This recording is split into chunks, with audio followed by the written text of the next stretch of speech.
Cape Flats rising, wipe your eyes and Cape Flats rising, no more eyes, man. Yeah, this track is from Who Am I?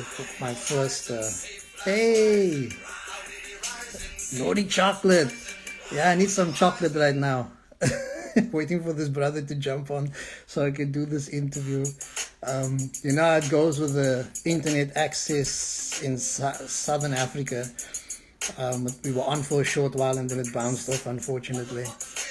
Ooh, skip track. So this is from Who Am I, the first album I did on a solo. I'm just playing some music in the background until this brother jumps back on for the interview. Um, yeah, his first question was about my name and why I don't have a performance name really. Um, yeah, thank you.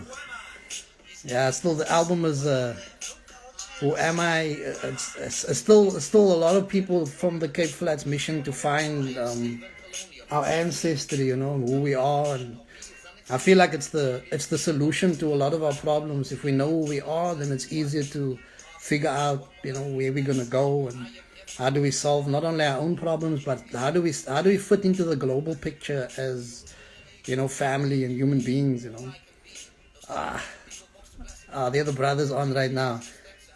Send me a request, brother, Black Uncle, so we can jump back on and we can have our conversation. I hope the internet holds.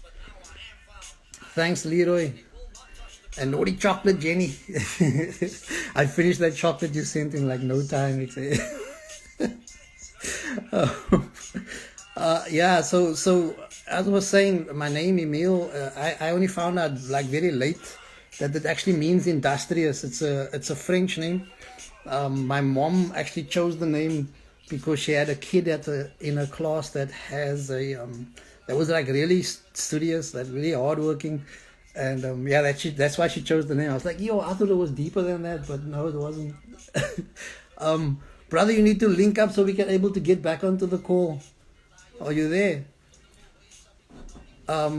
Black Uncle, you need to send a request so we can get back onto our interview.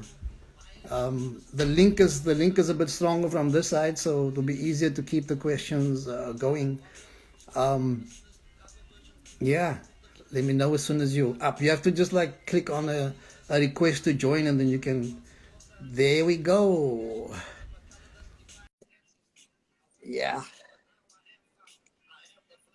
Hey, always good to see people, and yeah, there we go, brother. Do we do a side view? Do straight up is going to be easier for the Hey, bro, I even ended up changing my location. no problem. Yeah, we have to keep changing Are our we good location. now?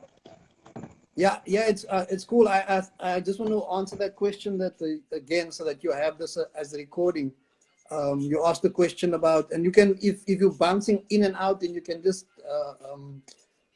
put in the questions in the chat, and I can keep answering it, and that way you have a recording of it, and I can just send it to you via WhatsApp so you have it for your page. All right, because yeah, the link is sort of coming in and going out.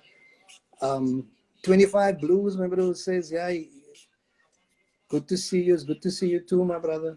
I'm gonna just try and answer the questions that this brother puts up, and then he can use it for his page.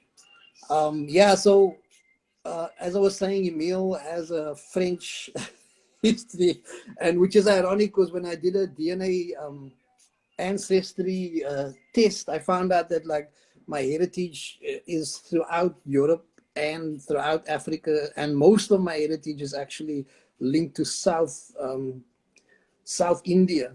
Like Kerala coast part of India, but it's also Eurasia, Ghana, Sub-Saharan African Bushmen, um, Mediterranean, European.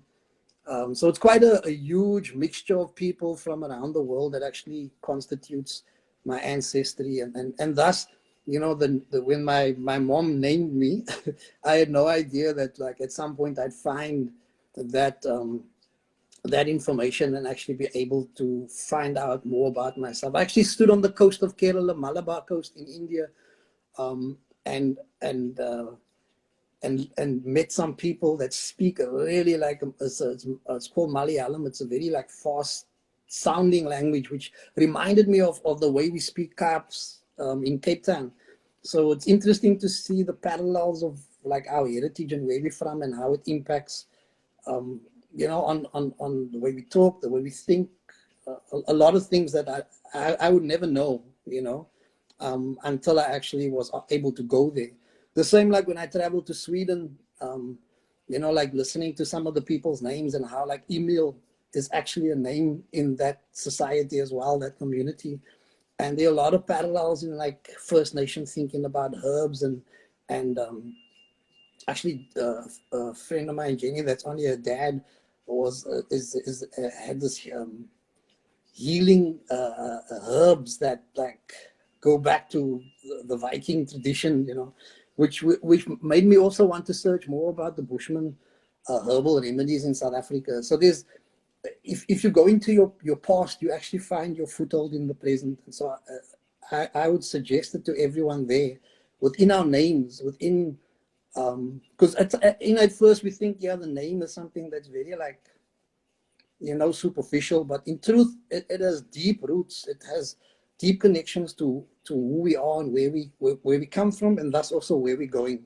My daughter, her name is Mina, and I actually dreamt her name into existence. I was touring through Sweden, Scandinavia, with my crew, Black Noise, and we were in some flat. I think it was in Gothenburg. And early one morning, I had this vivid dream of standing on a boat and like looking out into the sunset. And as I was thinking, standing, I was thinking like, what is my purpose? Like, why am I here? And then suddenly, like, this little girl came up and she took my hand, and I was like, "Whoa, hey, whose kid is this? Like, yo, who are you?" And she looked at me dead in the eye and she said, "Don't be foolish, Daddy. It's me, Nina." I was like, "Whoa." I like woke up in a cold sweat, because until that point, I was like, there's no way I'm ever gonna like have kids. So that had a defining impact on like that she exists now. My son's name is Kai Jivan, properly pronounced is Kai Jivan, which means the great source of life. And Mina Amara is the eternal love. So these are profound and important. Dreams are solutions. Dreams are the way that we actually can find solutions to our problems. And they sell it as hocus pocus, but in truth, your subconscious is extremely powerful in manifesting your reality. My sister, I didn't know this, but my mom told me that I actually suggested my sister's name. My sister's name is Rene. And she never ever told me. She said that I woke up and I told her that you should name like my sister's name Rene. I don't know. My sister will probably never forgive me for that. But yeah, these things sometimes are minimalized, but in actual fact, all of our solutions can be found within dream time. We come from a rich heritage of storytelling and dreams. And so it's important for us to actually like rethink what we think about dreams, because within the dream we find the solutions to our problems. This brother, I don't see him on, so I'm gonna just, if you have any questions, I'm trying to answer those questions that you might have, and feel free, to ask whatever. I was supposed to be on the interview. I jumped on so I could keep the conversation going. The brother said, I haven't had a proper freestyle with real dudes in a while. You mean freestyle as in freestyle MC? Yeah, my goal is at 53 to be a full-on MC. So it's a few months left. So if you want to hit me back on the 20th of July, then we can get down, brother. 25 blues. We can get down and do some freestyle MCing if you're up for it. I like to drop actual conscious information. So if you, hey, my brother, you're back on. Yeah, I was suggesting that if you want to and you bounce off again, you can just post the questions that you may have, and I can then in that way answer whatever questions you have. You know what I mean? just so we can keep the flow going. You know, so if we lose you again, then I can just answer whatever questions. Yeah, it looks like the internet is a bit stuck. It could actually be. I'm not. This happened when someone called me from Nigeria as well, so it might actually be the side as well. I don't know. They say it's 5G. I don't know how powerful 5G is. Any questions from anyone that's on here? Quite a few people that are up and around.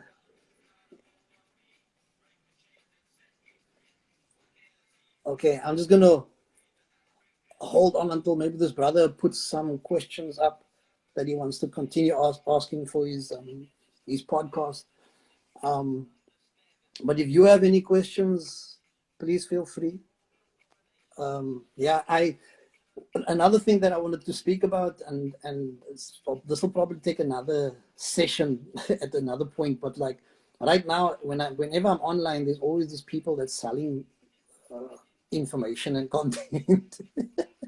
um, through funnels and those type of things. And like whenever you hear them speak, it's like they're all talking about 6 and 7 figure income that they made, and I'm kind of bored with the idea of constantly chasing this dream of financial freedom, which, you know, in truth, all of the funnels and this dreams of freedom is all external. You know, like if you really want freedom, it's an internal mission that is required for you to attain freedom. And even money generally um, is about energy, right? So you'll, as fast as you'll be able to make that 6 or 7 figures, you'll probably lose it again if you're unable to wrap your head around like the financial consciousness that goes with it, you know. So it's really tiring in this day and age. Like every second person is selling you like um, how you can become a millionaire, you know. And by the sound of things, almost everybody who's got a page on Facebook or who's got like more than 5,000 likes is a millionaire, which is kind of like, I was like, what? I'm like a millionaire. um, yeah, so for me, I almost feel like our wealth is internal. Our wealth is the ability to accumulate um, knowledge so we can grow as people throughout our lives, you know. So it's an ongoing. Hey, the sister hip Khoi. How we go? Yes, sis. Ek wag op die bram en die man se internet by afsny is. So I'm trying to keep the conversation going in the hope that you'll be able to stick it. But if any of you want to join in and jump on the conversation with the man, feel free. I have another 30 minutes before I have to bounce to go do something. So to be like to speak to someone if you have any questions, then this is the opportunity to ask the question or questions that you might have. So moenie skaam wees nie, feel free om in te spring, om in te tos. Yeah, yeah. So it doesn't look like this brother's actually getting back on. Hey people, how are you? How are you? If you have any questions that you might have, I'm out in the Bay Area. I've been here for over a year. Bay Area is in San Francisco, California. Um, helping out to take care of my kids and um, you know, just yeah, being daddy daycare. I just also finished a book called Reconnect the String. It's available on PDF at the moment. I'm trying to get it actual print copies done by the 27th of April, South Africa's Freedom Day. People have been buying copies online, and I've already sent whoever purchased. I already sent a PDF copy of the book. Yeah, I know there's a lot of people that can't afford this at this time, so I've been, you know, giving away copies to people who really want it, and you know, some people have like said, "Chicky, they have $1 they can spare." I was like, "Yo, cool," you know, as long as being so interested in reading the content, and the book is essentially about it's called Reconnect the String, so it's about the Bushman history or parallels to all of the elements of hip hop culture. And it's like interdispersed with lessons that I learned over the years from being involved in hip hop and First Nation Bushman culture. And so yeah, it's been interesting writing the book because I've been having like hectic dream sessions at night. And so, yeah, it's been the lessons, like, for example, that, you can't solve any problems unless you actually spend time thinking about, not only thinking, but like dreaming about solutions, and this is what they tell us not to do. They tell us, whenever ever life is busy, like just sitting thinking, then they're like, hey, stop daydreaming, but for me, it's like these dreams actually have the potential to solve our problems, if we allow it to, if we become more introspective and become more focused on how do I solve my thinking, how do I solve um, not only my own, but like how does my problem fit into the community that I'm from? Because often our surroundings dictate how we think and what we think, and so our insecurity sometimes is based on our communities, like lack of expansion of their vision. They might be stuck in that one box. They're like all the time, just like tricking on your normal to be what they want you to be. But can't you like you've passed that already, but then they make you feel like you the odd one out. you know I mean, like when I first grew my hair like this, me bro, like saying everybody used to drag on a man's normal, like, yeah, kiki, straighten that hair, like till today people will still come to me, why didn't you want a GHD that how long and to blow in the wind? And I was like, yo, really, is that still where people are at? Like, the idea of beauty is associated to whiteness. Like, if your hair is straight, then you're beautiful. And when I say that, then they, yeah, don't be angry, maybe. Why you want to be so racist? And I'm like, I'm answering your question. Like, I'm trying to point out where your desire for me to look like a European person with straight hair comes from. I'm not dissing you. You asked me a question that was profoundly hurtful. This is how my hair grows. You know what I'm saying? This is natural. I do nothing to this. I just let it grow, wash it, and blow it out, because it take too long if you leave it dry to dry on its own. And this is the politics of here with our community. Like, the first people around you, like your parents and stuff, like they only say check your straighten your hair or like cut your hair because they know you're going to get ridiculed. And if you're willing to like take that drama from people, you will be armed with enough information to be able to be proud of who you are. And that really, for me, is the lesson. Like, how do I be as proud as I possibly can about who I really am, and not to worry what other means to think. Someone says, I always used to, shake your hair when I saw you. Yeah, for real. And I can see sometimes the look on Mensa's face, like when I first started growing my hair like this, like the politics of hair is real in Cape Town, especially, and in South Africa generally.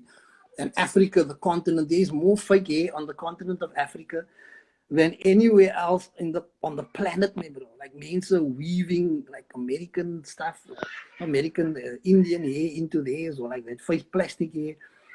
One time I was saying, okay, I want to actually create a project where I make a moose, a big ball of hair and start rolling from South Africa with that hair, my bro. I'm sure when I get to the Mediterranean, I'll be able to like have a moose, a ball of hair to just like throw into the Mediterranean. Then say, kijk hier, vat julle hare terug, julle fakeness wat julle vir ons wil verkoop. you know, because that's the problem with us. We as Africans have this deep hate for how we really look, and that's sad. And I say Africans as in like, yo, almal van ons is die eerste. We're descendants. Like, people don't even see Bushmen as African, and we're the descendants of the oldest people on the planet. All of us, everyone everyone on the planet come from Africa. So when I say Africans, I'm referring to human, like, because all humans come from Africa. You know, deeply rooted said, blessings, brother. I hope everything is okay on my side. Yeah, it's all right here. The sun is starting to come out. Yo, it's been a long winter, you see.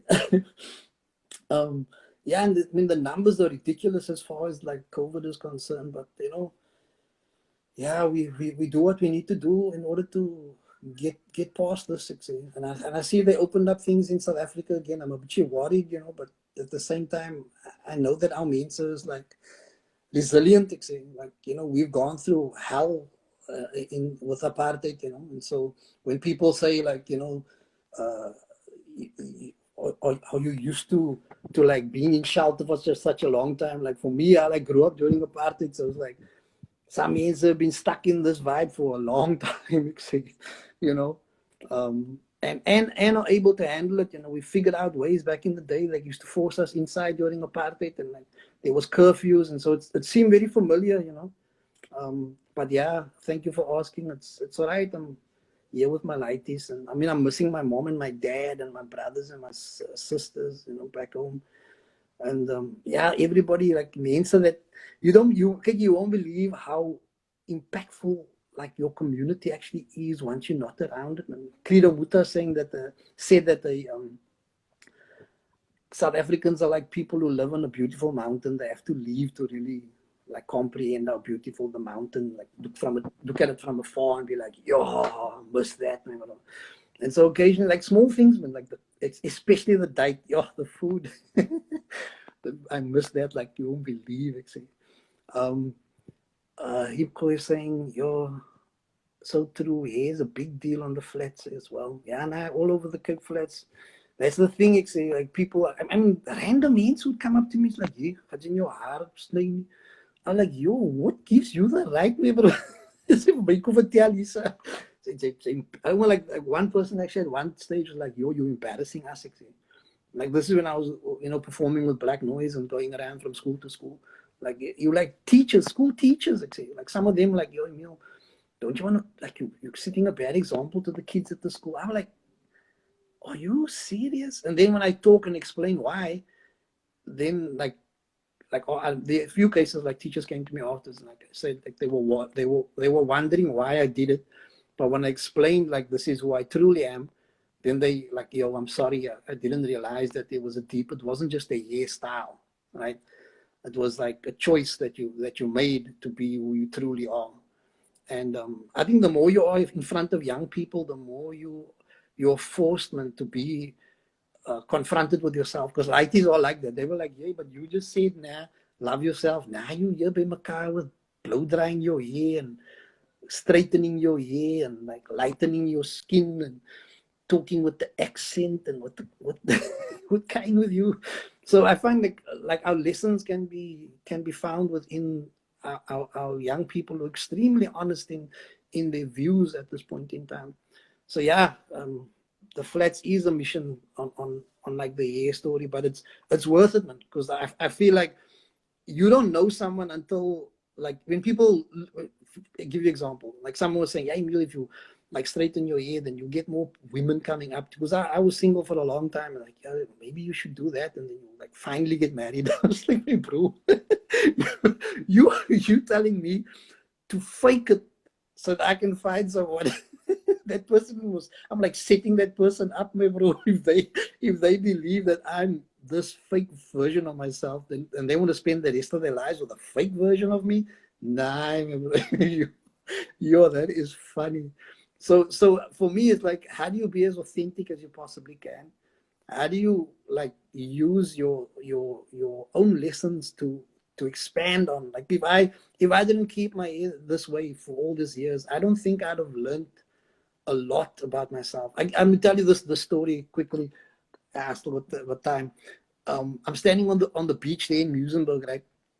And I'm looking at the ocean. I'm like, yo, there's a tanina that's in the water with a lighty and a light.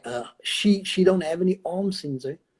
She's in a bather, and the first thing in my mind is like, we hear that lighty. See, that lighty is, you know, like what if the lighty is like in trouble? Then how's the tiny gonna be able to save the lighties in there? And as I'm looking, I'm going closer to the water, so maybe I can help out if something happened. But as I'm looking at the lighty point at me and nudge his mother and like show check the year. And it was profound because like what I looked at the woman without like who didn't have arms as like something unusual, but that's his mom. You get what I'm saying? He grew up. That's all. He loves her irrespective of like how she looks. You know what I'm saying? So it's like how our minds are hotwired to what we perceive as normal. Like it made me think like, yo, Emile, this is deep how like even like to the great extent, it was prejudice to think that because I grew up with a specific thinking, you know. So it was like, how could I have like been so like stereotypical? You know what I mean? Like my thinking was like stereotypical. I didn't think you're fuck it, say taking a lady for a swim. They look, she got this type of thing. You know what I mean? I thought, oh yeah, is this lady gonna be all right? You know, and then the lady was like, hey, mommy, look at that bras. Yeah.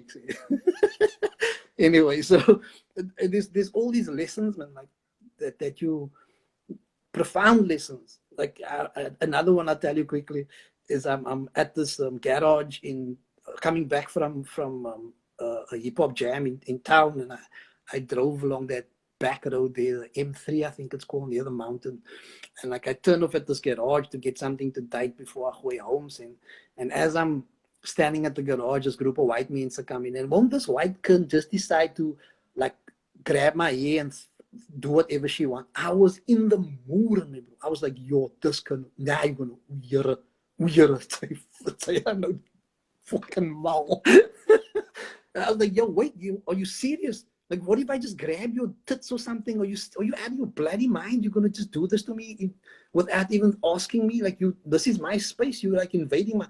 And the brass is like, yeah, what's wrong with you, dude? You know, she's just being funny. I was like, yo, this is my. You don't touch. You ask permission. You know, what gives you the right to think that you have any control over who I am? I was furious, my bro. So ek raak nie gou kwaad want as in the moer met my bro.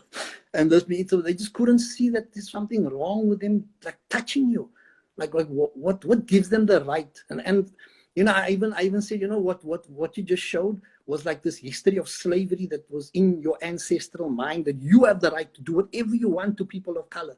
Right? You can just touch our hair or invade our space because you think it's okay. That's not funny at all. You're the main thing that shocked us. I spoke loud because I wanted everybody to, okay, I'm the whore of this drama of your mense. And then they were like heavy apologetic. The owners were like, yeah, we didn't think of it like. I say, Anna, you need to think, me, bro. You living here in like relative luxury. You don't know what our men had to go through and still go through, and you're still living in luxury. You don't know that a lot of this land that you now live on is stolen. It's our. You get some sermon now, bro. And the ones who working in the garage like us, yeah, vertel, you know. So this and for me, like those moments wouldn't exist if I didn't if I wasn't my authentic self, who I actually am, you know. And yeah, I think that's the biggest lesson for me is like it's like not only the fact that you grow your hair as it is, but it's all of these opportunities that are connected to the healing that needs to take place. Because it wasn't only that tiny that day, man. It was everybody else. Like it was like, yo, that's enough now, you know. And so like the conversation about hair that I've been having on the Cape Flats almost prepared me for that moment to say my piece there, and for people standing there to also learn from that moment. Like both the men who touch my hair, that they should never ever bloody do that again, and the men in the shop who were like, yo, nah. Like afterwards when I was checking out, the tiny was like, nah, they needed to hear that. They say, I'm glad you told them, you know. So it's like we have all these missed opportunities when we hide ourselves, like who we really are, you know. And now, like while I've been here in the US during Black Lives Matters, like all of these like heavy opportunities um, that could have been taken, and like when they were confronted with Malcolm X and Martin Luther King, they just ignored that.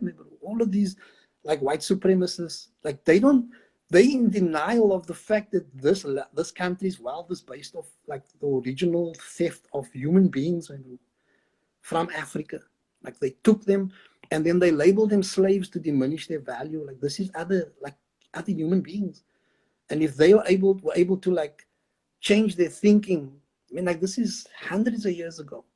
If they were able to change their thinking, then there wouldn't have to be a Black Lives Matter march. Then these people's lives would be respected, and they wouldn't even be like, yeah, now all lives matter. What? It's like, what? Are you serious? You know, like you can't see why someone would insist that you give them, like they not give us, I don't say give, but like you internalize the humanity of someone else. I think is more that is what is necessary. And to do that, you need to read up, you know. You don't just like now you another story quickly. So I always had this thing about going to go dance with the Bushmen. Seems like so I sound like a tourist, man, bro. Um, because of hip hop, I was like, yo, man, bro, the ultimate thing for me is to one day go to the Kalahari and go around the fire and like go to a healing session. And it's still to a certain extent, but it's more it's more realistic, right? I mean, most people don't realize that like the Bushman community, they don't dress like that no more, people. They only do it for cinema companies who pay them a heavy or to put on that outfit, seems like. And like in fact, like I went to a session in what's that area called? Just outside of Kimberley, and we did this production, play about land reclamation and land restitution, and so it was a Boal technique of theater of the oppressed. So we do the performance once, and then they can stop the show at any point, and they can take over the role of any character sings. And it was heavy. Natural Justice like put together this production. I took the Owens from Lavendale with me, and anyway, all the while I'm thinking, I hope there's that opportunity. And the more I'm speaking to the public, the more I'm like, I'm probably like a heavy wrong. So we in this community, and suddenly, my bro, I look around and it's all Bushman men, and they're speaking at least like 3 or 4, maybe more different languages. And it's taking a long time to translate the play, right? Because and then I don't know what the assumption that we had is like, it's one language, but not as a vraag. Khoi and Khoi go up with certain people, and there's tongue. So there's all these different languages that is being translated into, right? And so I look around the room and it looks like Mitchell's playing, all the Cape Flats. Because this is what the Bushmen look like. It could be anyone from the darkest complexion bride, look like Nguni as you can think, right? To a bra who look like light skinned bra. And it's all Bushman public, right? And I'm like, yo, that image that we had of what's it, Jamie Isis, the gods must be crazy, is it verdalat the whole gedachte of who we actually are. It really like, open my eyes to our own like internalized racism that we have to, or even like stereotypes that we create, man. And so I did get to dance alongside the grave of David Kruiper, which another Dreamtime a story that I got to share with you. So we're in this like holiday spot, right, where we stay spending the night just outside of Andriesville. And the whole night I can't sleep, man, bro. I'm like uneasy, and like I'm thinking, chicken, hi man, must go look for David, man. I know David's grave is somewhere over there, and I'm like, anyway, I wake up the morning, and the night I had this profound dream about being called, like being told, Emile, ze moet go, like the whole time. I'm like, yo, yeah, I gotta go. And as I woke up the morning, this young Khoi woman who works there, she's about to go off duty. I say, sister, ek wil net geweet het waar is om David se graf, man. Where's David Kruiper's grave? And she looks at me and says, but yes, net oor die pad. I'm like, what means there's oor die pad? And just over the road is where the family live, and where the grave is of him. I'm like, yo, my bro, no wonder man was like circling to sleep, my bro. So we jump in the van to think, because we thought, nah, still a drive, man. But just over the road, my bro, me and Mouse and what's his name, Leroy Phillips, were like, and Black Pearl also went along, and what's his name, Bliksemstraal, Shaw van der Westering, van der Westering. So we drive in there, and I'm like, kyk, jy gaan vra eers die mense, kan net na die graf toe gaan nie, it's like, it's their land, man. So we a man's ticket over there, my bro, and kyk, there's a massive ANC like emblem chapped on Oom David's grave, my bro. I almost burst into tears. Like, how do they, obviously it was a state burial, man. But this is a man that's beyond the political parties, man. yo, I'm like, I was boiling. I was like, yeah, how can they do this? And so I sit on the grave and man put mine, and I just like suddenly felt the desire to reel them, to like go around in a circle and jam with the other b-boys, right? Dus ek kyk, maak 'n circle and die energy was nou heavy geweest. This was now uncalled for, you know. So a man's brain, then like we're reeling over, we're going around in a circle, and we look to the corner of a man's eyes, and you see here the light is come running from the house, because then I saw the breakers, and we're breaking there on the sand, on the like Roy Kalahari dirt, my bro. Yo, the vibe was heavy. Plus, I still had like my back was for like I was like it's heavy sciatica, but like couldn't miss the opportunity to jam with them since so man, I stuff and in that sand, remember we jamming and like connecting with the ancestors in that moment, and just the feeling of trying to heal the moment in our minds, man, you know. And I remember while I'm busy in that circle, there's a David Kruiper's ancestors was saying now that there's a like a philosophy, man, that goes when the little people dance, when the strangers come, then the little people will dance. And when the little people dance, then all little people on the planet will start to dance again. And only once the little people on the planet dance, then it will start to rain. And like a man from my upkijk, I burst into tears. I was like, yeah. Because now the lighties, I mean, obviously, it's just in my head, but the lighties are reeling with us, my bro. They're joining in and they're like skitting sammies. This is from David's lighties, my bro. I was like, yo. And then one of the ooms, my bro, he stick out and he reel with us, my bro. And like, that moment is like priceless, my bro. Okay, it was in the day, there's no fire, but just the energy sense of like knowing that this is who we are, this is where we come from, and like almost like it's like for me it felt like completion as a b-boy in my search for myself, like that moment. But anyway, I digress from this. Means there's some questions over here. My bro, 1,000 words. Man, my bro, ja, lang klaar. Ja, Galip, my bro. As al die mense, die mense. Yes, it's good. It's good seeing everybody. Hey, Stefan is okay, my bro. Hy was saam met aan die Kalahari. Yeah, there was a healing moment for a lot of us, my bro, to be able to actually be there in that moment, to dance around the grave or at the side of the grave of David Kruiper, you know. And so, anyway, I just thought I'd share some of these like key, like for me, like a lot of these stories that the man experienced over the years is like this. This brother that was going to do this interview, he asked me like, man, why is a man like willing to speak to, like, just anyone that wants to have a conversation about hip hop? And for me, it's about like our ancestors didn't charge anyone. Do you know what I mean? Like your education was for free. And I've been doing this my whole life since I've done more free shows and free talks and free workshops than I've done paid. But I've been paid in other ways, man, bro. I've been blessed in like unbelievable ways with like the sense of joy and the sense of purpose, man.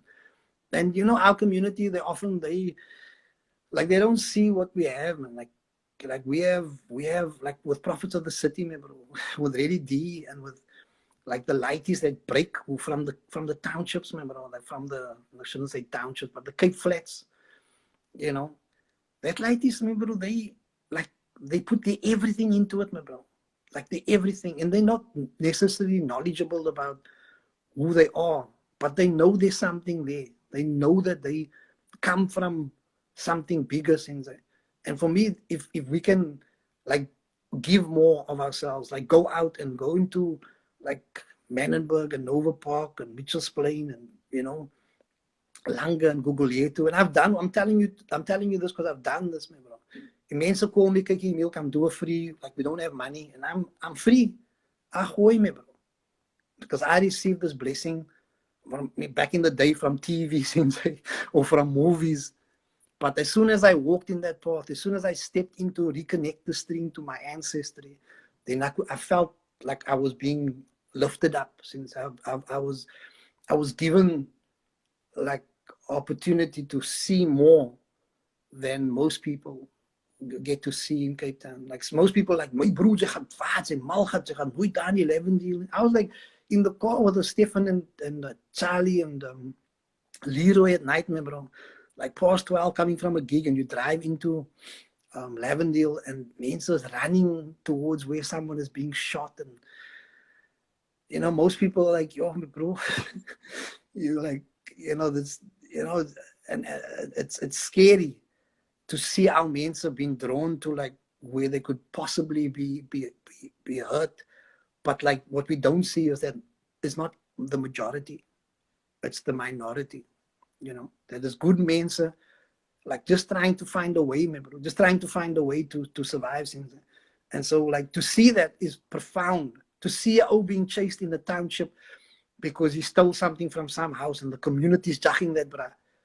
And you're like, people from the outside, they don't see that this community is taking care of their own and themselves, and if they look at this, like no infrastructure and there's no one helping them, they are actually their own police. They're actually taking care of their own community, which is often people behind huge walls and high electric fences don't get to see that, but be able to be there and see that and be like, yo, me, bro, there's someone's like circling economically, and they know that that person in that shack don't have food.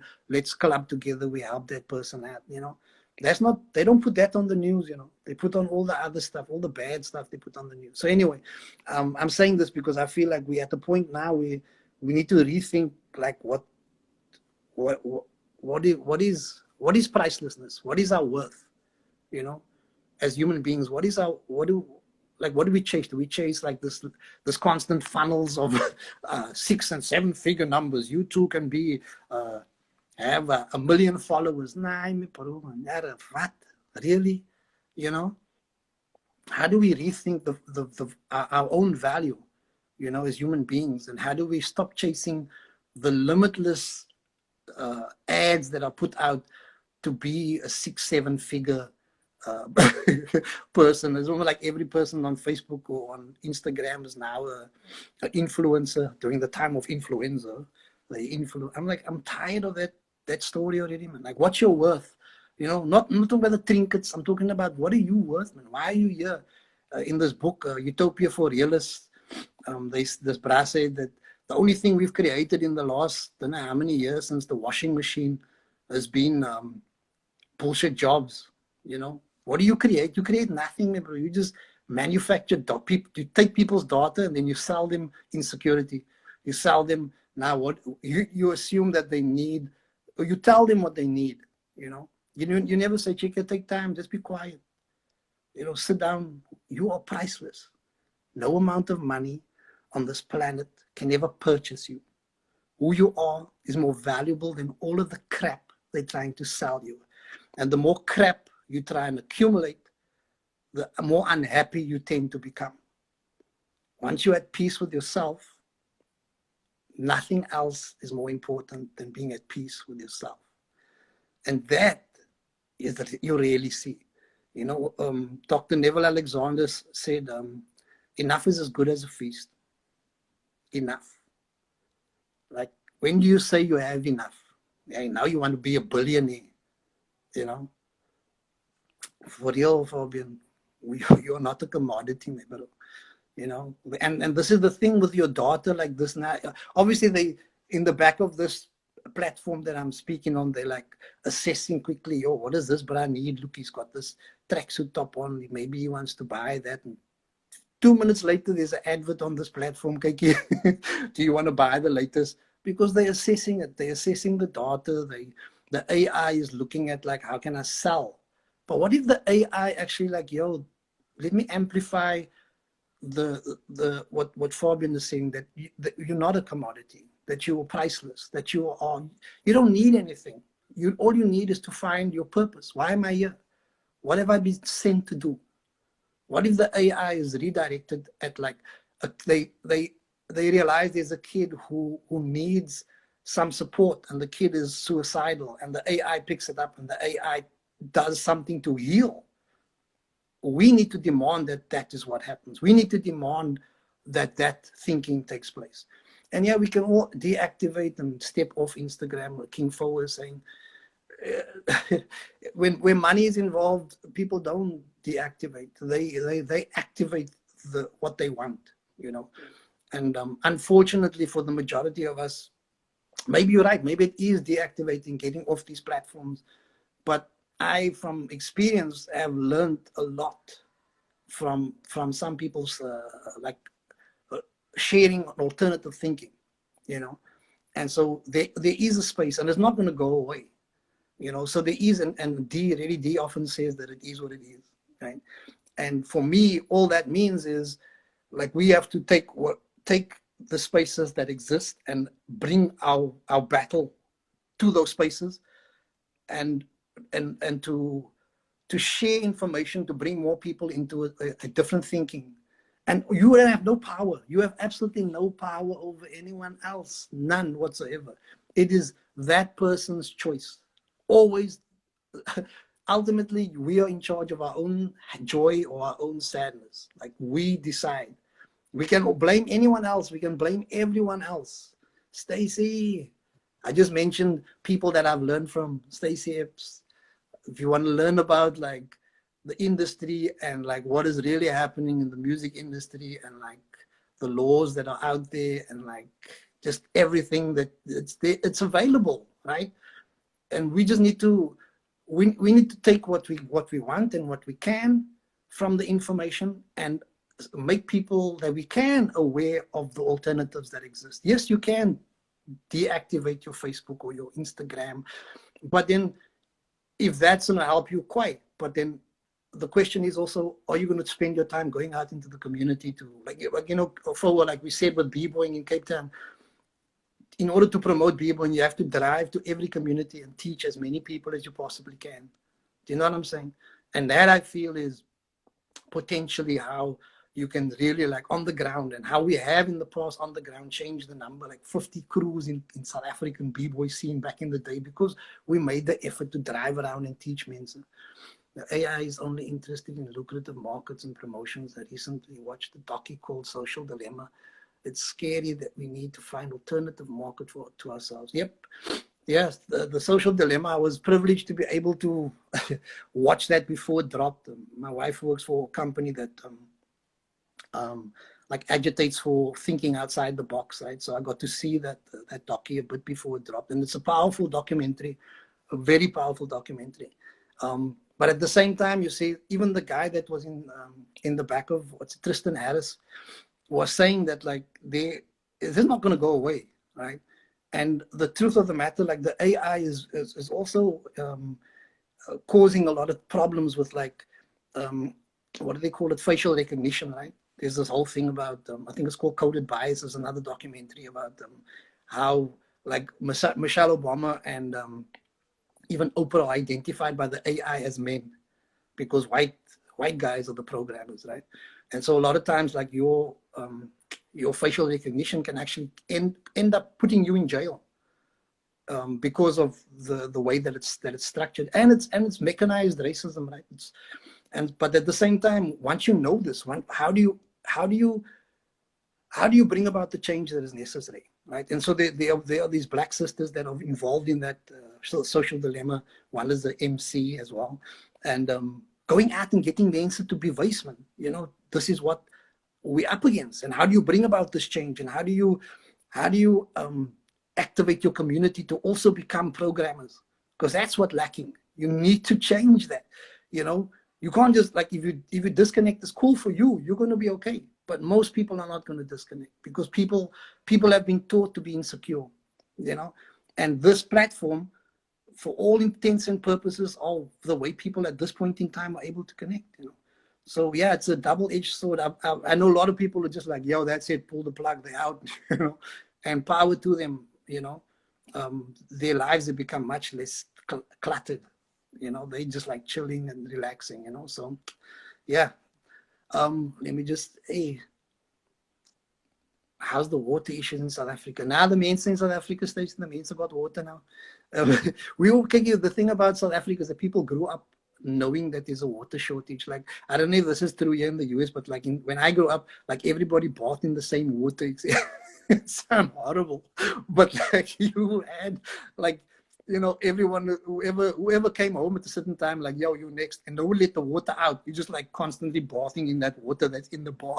Like disgusting, but like that was a way that people saved water, right? And then now when I go back home, like when we shower, my parents are like, yeah, put the bucket in the shower, the water get caught, and you go throw that water off out on the plants afterwards. You know what I'm saying? So it's like we've always had a thinking of, we understand the value of water from our ancestors. Like the first Europeans that came to the first fight that existed in Mossel Bay in southern Africa was when I think it was Bartholomew Dias. Actually, him and his guys took water from a well way before, like, they even asked anyone. And then the Bushmen started throwing stones at him because they see the water as like that. The water god needs to be asked first before you. Like, it's called the water snake. And if you disturb the water without asking, you know, and they would just, you know, being colonial, you know, I don't know a better word to say. And they just stepped into the water and took what they wanted and left. And then the first stone ever was thrown from the Bushmen at their ship. And then the reply from the ship was a cannon that was fired. The Bushmen were like, whoa, what the hell is that? So there's a hell of a history, I think, of like a lack of understanding of the value. And the Bushmen are the oldest people on the planet, and they know the importance of water. They live in extreme conditions. Some even claim that they've been through this change that we are going through right now. They've been through it before. You know, they're the most successful civilization on the planet. You know, so many civilizations have arisen and fallen, but they still here. Yeah, I've got to bounce in a very short, like in another few. What's the time now? Okay, in like 5 minutes, I've got to be out. So yeah, I just answer some of those last questions. Hey, Fabian, it's not about what you choose not to do, like to deactivate, but what you're willing to do, what you're willing to activate. That's the truth, bro. It's like, how do you implement the content of those documentaries into song and share it with a wider population in the hip hop community, you know, or have like sessions like this discussing. And I've heard those type of sessions happen on Clubhouse, where people are having deep conversations about that, and that's I think is important. For was saying, but do you agree that the personal touch has lasting effect? Yeah, exactly. You know, when I met you guys and I went to do the workshops, of course, like it's always like timeless, man. Like it will stick in my heart and my mind for the rest of my life. Like being there, also because my cousin was there, you know, and he passed since then. You know, my cousin's kid, you know, and it was at my grandmother's house. So of course, it's, you know, it's the personal touch is who we are. You know, like we learn more from practical because of dancers. We dancers, right? We learn from our action more than we learn from words. Like we've never been about, like, I'll keep saying it, only now that I'm older that I'm talking so much. When I was younger, it was like all about your action. And when I started rapping, it demanded that I put these words into action. Like I couldn't just speak. And like I'll tell you this last quick story before I have to go. I'm at the school and I'm telling the light, did you see that library over there? That's filled with lies from Europe. We need to tell our own stories and put it in that library. And the kid in the crowd of the assembly, he turns to me and he says, "Did you ever write the book?" I was like, "Yeah." And so demanded that I take action, right? And so I told him I already wrote the book, a manual called "What Is Hip Hop," but I will put the book together and I'll come back to the school and I'll show you that I'm taking action on my words. And I put together my self-published book called "What Is Hip Hop," right? Or sorry, my hip hop is African and proud. And I published that book, and I went to the library, and they were like, "Yo, you're right. We need to put these stories in the library." And I mean, it's been there many years ago, but I feel that's the missing link. And like we need to, like Fabian has said, to take action on our words. How do we go out? How do we take same what you're saying forward? But it takes us to do that. We need to go out there. And like, yes, now there's social distance, but we always innovative, man. We always find ways around it, you know. Yeah, Stacey put up some pictures of her at Dave Chappelle's getaway. Remember? Yeah, I was like, Dave Chappelle is my hero. but just again, like there's all this people around the world that agree with that. That, I mean, he in the heart of all of what's going on, he was also when I found out recently, he also had COVID, right? And he was saying that he needed to do that because of his humanity. He needed to create those spaces. But anyway, yo, peace. I got to bounce. I hope to stay in touch and keep in touch. And yeah, let's keep the conversations going and keep the changes, the action that goes with the conversation to take place. I'll speak to you soon. Got to bounce.